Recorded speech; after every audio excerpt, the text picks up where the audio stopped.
Buddhist economics. 20 languages. Slogan in Bhutan about growth. National happiness in Thimphu's School of Traditional Arts. Buddhist economics is a spiritual and philosophical approach to the study of economics. 1. It examines the psychology of the human mind and the emotions that direct economic activity, in particular concepts such as anxiety, aspirations and self-actualization principles. In the view of its proponents, Buddhist economics aims to clear the confusion about what is harmful and what is beneficial in the range of human activities involving the production and consumption of goods and services, ultimately trying to make human beings ethically mature. 2. The ideologies. Stated purpose is to find a middle way between a purely mundane society and an immobile, conventional society. 3. The most fundamental feature of Buddhist economics is seeing people interdependent with one another and with nature. 4. Sri Lankan economist Neville Karunatilake wrote that a Buddhist economic system has its foundations in the development of a cooperative and harmonious effort in group living. Selfishness and acquisitive pursuits have to be eliminated by developing man himself. 5. Karunatilake sees Buddhist economic principles as exemplified in the rule of the Buddhist king Ashoka. Bhutan's King Jigme Singye Wangchuck and its government have promoted the concept of gross national happiness, GNH, since 1972, based on Buddhist spiritual values, as a counter to gauging a nation's development by gross domestic product, GDP. This represents a commitment to building an economy that would serve Bhutan's culture based on Buddhist spiritual values instead of material development, such as being gauged by only GDP. 6. U.S. economics professor Claire Brown sets up a Buddhist economics framework that integrates Amartya Sen's capability approach with shared prosperity and sustainability. In her Buddhist economics model, valuation of economic performance is based on how well the economy delivers a high quality of life to everyone while it protects the environment. 7. In addition to domestic output, or consumption, measuring economic performance includes equity, sustainability, and activities that create a meaningful life. A person's well-being depends on cultivation of inner, spiritual, wealth even more than outer, material, wealth. 8. Buddhist economics holds that truly rational decisions can only be made when we understand what creates irrationality. When people understand what constitutes desire, they realize that all the explore our developer-friendly HTML to PDF API printed using PDF Crowd HTML to PDF wealth in the world cannot satisfy it. When people understand the universality of fear, they become more compassionate to all beings. Thus, this spiritual approach to economics doesn't rely on theories and models, but on the essential forces of acumen, empathy, and restraint. 2. From the perspective of a Buddhist, economics and other streams of knowledge cannot be separated. Economics is a single component of a combined effort to fix the problems of humanity, and Buddhist economics works with it to reach a common goal of societal, individual, and environmental sufficiency. 2. History, edit. Buddhist ethics was first applied to the running of a state's economy during the rule of the Indian Buddhist Emperor Ashoka, c. 268 to 232 BCE. The reign of Ashoka is famous for an extensive Philanthropic and public works program, which built hospitals, hostels, parks, and nature preserves. The term Buddhist economics was coined by E. F. Schumacher in 1955, when he traveled to Burma as an economic consultant for Prime Minister Yoon U. 9. The term was used in his essay, named Buddhist Economics, which was first published in 1966 in Asia, a handbook, and republished in his influential collection Small is Beautiful, 1973. The term is currently used by followers of Schumacher and by Theravada Buddhist writers, such as Prayoid Payutto, Padmasiri da Silva, and Luangpo Dattajivo.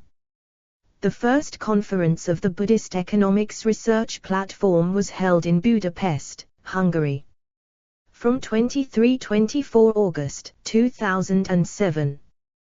10. The second conference was held at Ubon Ratchathani University, Thailand from 9–11 April 2009. 11. General Views on Economics, edit. Unlike traditional economics, Buddhist economics considers stages after the consumption of a product, investigating how trends affect the three intertwined aspects of human existence: the individual, society, and the environment. For example, if there were an increase in the consumption of cigarettes, Buddhist economists try to decipher how this increase affects the pollution levels in the environment, its impact on passive smokers and active smokers, and the various health hazards that come along with smoking, thus taking into consideration the ethical side of economics. The ethical aspect of it is partly judged by the outcomes it brings and partly by the qualities that lead to it. 2. The Buddhist point of view ascribes to work three functions: to give man a chance to utilize and develop his aptitude, to enable him to overcome his self-aggrandizement by engaging with other people in common tasks, and to bring forward the goods and services needed for a better existence. 12. Explore our developer-friendly HTML to PDF API printed using PDF Crowd HTML to PDF. Differences between traditional and Buddhist economics, edit. There are a number of differences between traditional economics and Buddhist economics. While traditional economics concentrates on self-interest, the Buddhist view challenges it by changing the concept of self to anatta or no self. It posits that all things perceived by one's senses are not actually I or mine, and therefore, humans must detach themselves from this feeling. Buddhist economists believe that the self-interest-based, opportunistic approach to ethics will always fail. According to Buddhist economists, generosity is a viable economic model of mutual reciprocity, because human beings are homo reciprocans who tend to reciprocate to feelings, either positively or negatively, by giving back more than what is given to them. 13. Traditional economists emphasize importance to maximizing profits and individual gains, while the underlying principle of Buddhist economics is to minimize suffering, losses, for all living or non-living things. Studies conducted by Buddhist economists correlate that human beings show greater sensitivity to loss than to gains, and concluded that people should concentrate more on reducing the former. 13. There is a difference with respect to the concept of desire.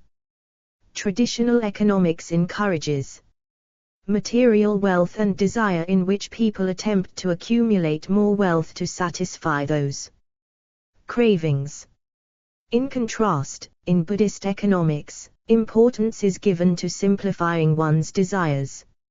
According to Buddhist economists, apart from the basic necessities like food, shelter, clothing, and medicines, other materialistic needs should be minimized.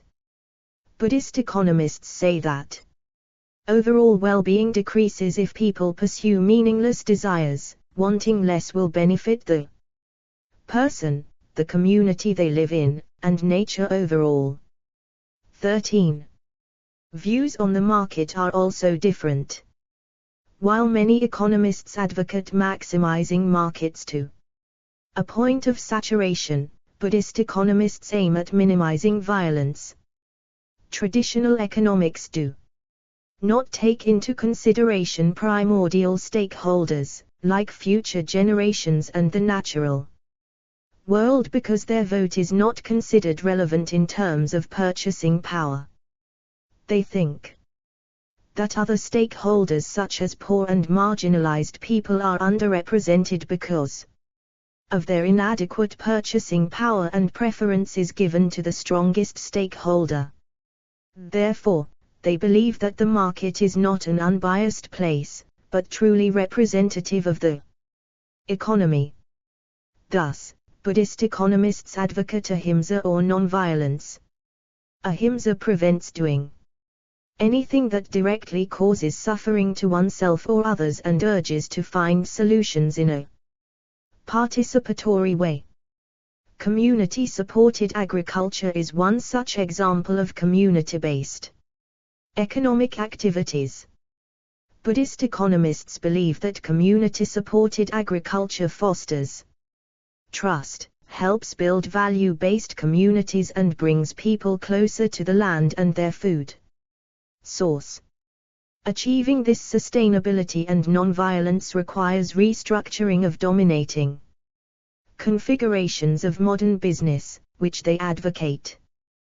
This leads to de-emphasizing profit maximization as the ultimate motive, and renewed emphasis on introducing small-scale, locally adaptable, substantive economic activities. 13. Explore our developer-friendly HTML to PDF API printed using PDF Crowd HTML to PDF. Traditional economists try to maximize instrumental use where the value of any entity is determined by its marginal contribution to the production output, while Buddhist economists feel that the real value of an entity is neither realized nor given importance to. Buddhist economists attempt to reduce instrumental use and form caring organizations that will be rewarded in terms of trust among the management, co-workers, and employees. 13. Traditional economists tend to believe that bigger is better and more is more, whereas Buddhist economists believe that small is beautiful and less is more. 13. Traditional economics gives importance to gross national product, whereas Buddhist economics gives importance to gross national happiness. 14. Other beliefs, edit. Buddhist economists believe that as long as work is considered a disutility for laborers and laborers a necessary evil for employers, the true potential of the laborers and employers cannot be achieved. In such a situation, employees will always prefer income without employment, and employers will always prefer output without employees.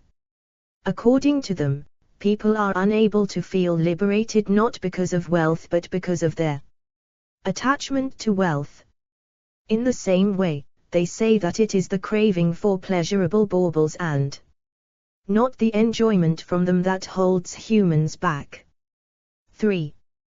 Buddhist economists do not believe in measuring standard of living by the amount of consumption, because according to them, obtaining maximum well-being as a result of minimum consumption is more important than obtaining maximum well-being from maximum consumption. Thus, they feel that the concept of being better off because of greater levels of consumption is not a true measure of happiness. 3. Buddhist economics also gives importance to natural, renewable, and non-renewable resources. They feel that non-renewable resources should only be used when most needed and then also with utmost care, meticulously planning out its use. They believe that using them extravagantly is violent and not in keeping with the Buddhist belief of non-violence. According to them, if the entire population relies on non-renewable resources for their existence, they are behaving parasitically, preying on capital goods instead of income. Adding to this, they feel that this uneven distribution and ever-increasing exploitation of natural resources will lead to violence between men. 3. They also believe that satisfaction need not necessarily be felt only when something tangible is got back in return for giving something or something material is gained, as stated in modern economics. They say that the feeling of satisfaction can be achieved even when one parts with something without getting anything tangible in return. An example is when one gives presents to their loved ones simply because they want them to be happy. 2. Explore our developer-friendly HTML to PDF API printed using PDF Crowd HTML to PDF. Buddhist economists believe that production is a very misleading term. According to them, to produce something new, the old form has to be destroyed. Therefore, production and consumption become complementary to each other. Taking this into consideration, they advocate non-production in certain cases because when one produces less materialistic things, they reduce exploitation of the world's resources and lead the life of a responsible and aware citizen. 2. See also, edit. Buddhist ethics, Buddhist philosophy, Buddhist socialism, engaged Buddhism. 5 precepts. Gross national happiness, middle way, noble eightfold path, schools of economic thought, small is beautiful, sufficiency economy. 3 refuges. References, edit. 1 Gross National Happiness Maintenance Mode archived 2 September, 2009, at the Wayback Machine. 2 ABCDEF Peuto, Ven Pio. Buddhist Economics, A Middle Way for the Marketplace, PDF. Archived from the original, PDF, on 5 December, 2022. Retrieved 13 September, 2011. 3 ABCD Schumacher, E.F. Buddhist Economics.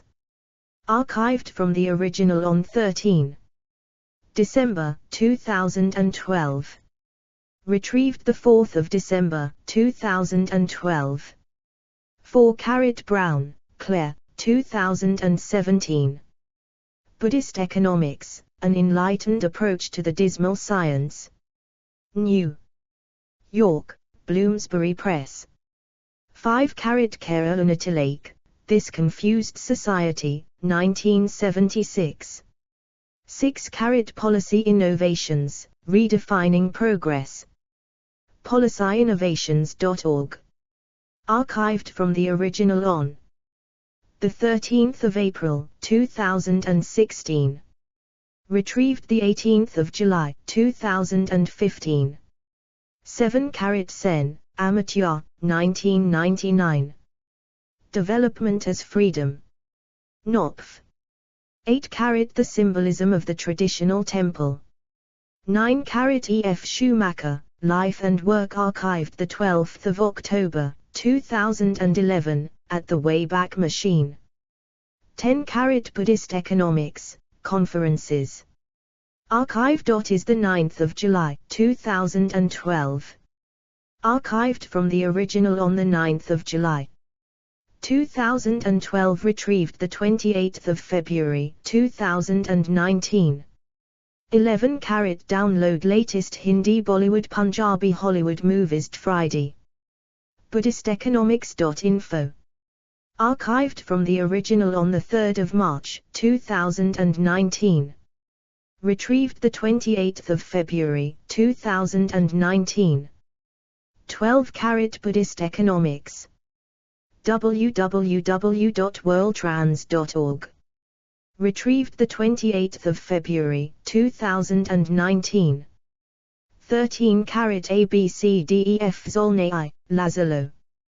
Buddhist Economics for Business, PDF.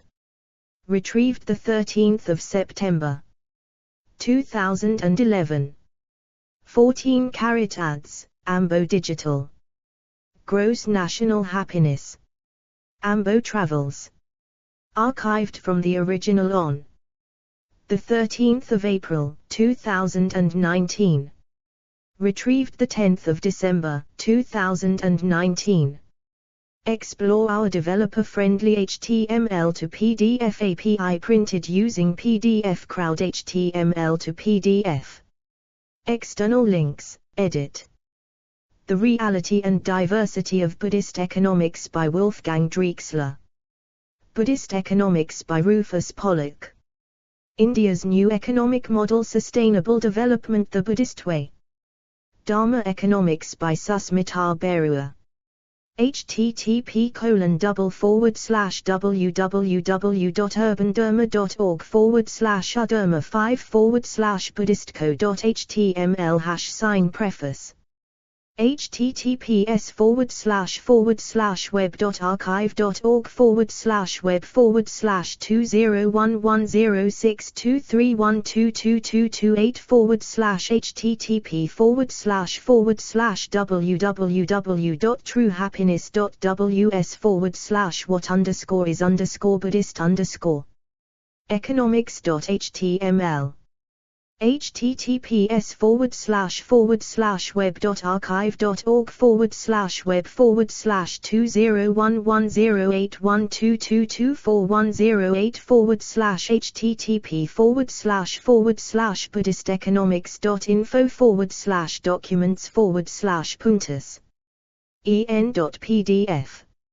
http://www.buddhanet.net/cmdsg/econ2.htm http://www.sacred-texts.com/bud/j1/j1059.htm Buddhist Virtues in Socio-Economic Development, ICDV Conference Volume. Bangkok, May 2011. Buddhist Economics and the Great Ball of Doubt radio interview with Professor Peter Timmerman, University of Toronto, 23 March 2007. Less is More, Ajahn Amaro, 2020. 1. A Nuda Kangshana, Significance of Buddhist Teachings for the Socio-Economic Development, A with Macron N. A. Gavesai, 2023, published by the Department of Pali and Buddhist Studies. University of Ruhuna, Sri Lanka, page numbers 151-165. Categories: Buddhism and Society, Economy and Religion, Schools of Economic Thought. Explore our developer-friendly HTML to PDF API printed using PDF Crowd HTML to PDF.